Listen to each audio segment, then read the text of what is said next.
La MASH, tout le monde en parle.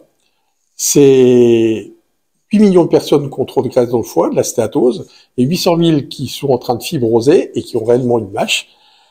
Et donc, une association de patients, SOS Hépatite, avec des malades, des journalistes et des médecins, dont moi, Pascal Mella, addictologue et hépatologue à l'hôpital de Saint-Dizier en Haute-Marne, on a décidé de répondre aux questions qu'on ne se pose pas. On a collégié 134 questions de patients à travers les réseaux sociaux, les groupes de parole, etc.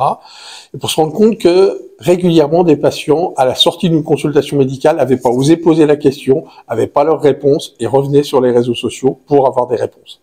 On trouve de tout, n'importe quoi. Donc on a voulu, à partir de ces 134 questions, amener des réponses les plus justes possibles, les plus neutres et les plus drôles, parce qu'on n'est pas là pour pleurer, et de dire, oui, on n'a pas de médicaments, mais aujourd'hui, on sait pertinemment que la réponse, c'est le patient.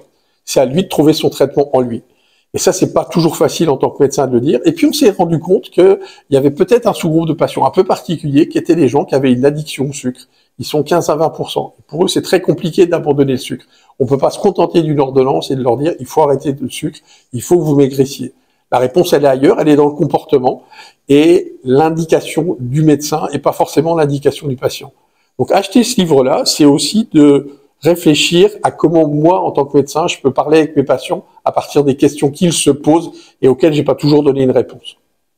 Une bonne piste, 134 questions sur la NASH.